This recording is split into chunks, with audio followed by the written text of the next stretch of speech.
ملیے brigadier general retired ولما what سے۔ جنرل واٹ 1957 میں امریکی فوج میں بھرتی ہوئیں۔ فضائیہ کے مالیاتی امور کے شعبے کی پہلی خاتون بریگیڈیئر جنرل بننے کا اعزاز ان کے پاس ہے۔ جب میں نے ایئر فورس جوائن کی تو خواتین فوج کا 1% سے بھی کہیں کم تھیں۔ کئی سال تک ان خواتین کو فوج میں رہنے کی اجازت ہی نہیں تھی جو ماں بننے والی ہوں۔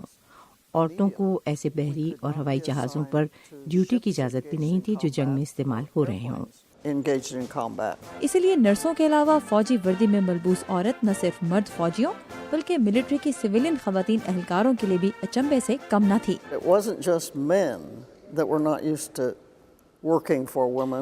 صرف مرد ہی نہیں، عورتوں کے لیے بھی خاتون افسر کے ماتحت کام کرنا عام بات نہیں تھی۔ ایک مرتبہ میں نے ایک ادارے کی کمان سنبھالی تو وہاں خاتون سیکریٹری نے استعفیٰ دینے کی کوشش کی۔ میں نے اسے وعدہ کیا کہ وہ مجھے صرف 1 ہفتے کی مہلت دے دے اور اگر اس کے بعد بھی اس کا فیصلہ نہیں بدلا تو میں خود اس کے لیے کہیں اور ملازمت کا بندوبست کروں گی۔ اس نے نوکری نہیں چھوڑی اور ہم آج بھی دوست ہیں۔ آپ نے ایسا کیا کیا کہ مرد اور خواتین آپ کے ساتھ کام کرنے پر راضی ہوئے؟ میں نے ہر ممکن حد تک منصفانہ اور دوستانہ رویہ اپنایا۔ جنرل واٹ نے اپنا بیشتر کیریئر امریکی فضائیہ کے مالیاتی امور کے شعبے میں گزارا۔ 1968 میں ویتنام کی جنگ کے دوران سائیگان میں وہ امریکی فوج کے ہیڈ کوارٹر میں تعینات کل 5 خواتین میں سے ایک تھیں۔ In fact, when I found out I was being assigned to Vietnam, I asked, well, do I need to go and get qualified on weapons?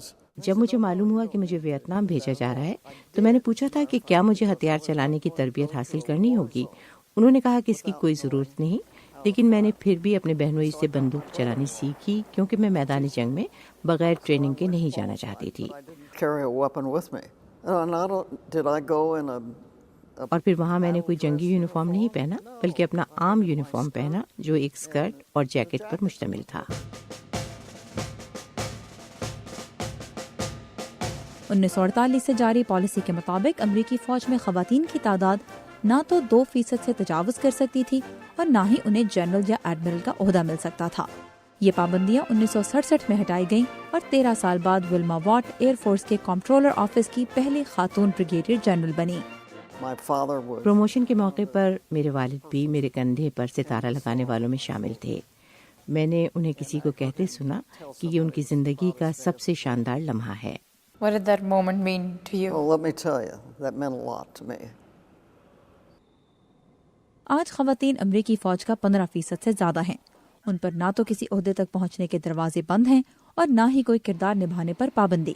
General what کی نظر میں ان کامیابیوں کا صحرا ان تمام خواتین کے سر ہے جو کسی نہ کسی دور میں امریکی فوج کا حصہ رہیں اور جنہیں آج ورجینیا میں فوجیوں کے قبرستان آرلنگٹن سیمیٹری میں واقع خواتین فوجیوں کی یادگار میں خراج تحسین پیش کیا جا رہا ہے۔ 1985 میں ریٹائرمنٹ کے بعد جنرل واٹ نے نہ صرف اس یادگار کی تعمیر کا بیڑا اٹھایا بلکہ آج وہ اس کی نگران فاؤنڈیشن کی صدر بھی ہیں۔ As I see women come here and look at the memorial and see the pride they take in it. آج خواتین یہاں آتی ہیں، اس یادگار کو دیکھتی ہیں اور خوش ہوتی ہیں کہ قوم نے ان کی خدمات کو یاد رکھا۔ That the nation has paid tribute to them. And we have done this in a way that today دنیا کے کسی اور ملک میں خواتین فوجیوں کو اس طرح خراج تحسین نہیں پیش کیا گیا۔ جنرل واٹ کے پاس فوجی اور سول اعزازات کی ایک طویل فہرست ہے۔ انہوں نے کبھی شادی نہیں کی لیکن وہ کہتی ہیں کہ امریکی فوج ہی ان کا خاندان ہے اور اس کے ذریعے انہیں وہ تمام تجربات حاصل ہوئے جن کی انہوں نے خواہش کی تھی۔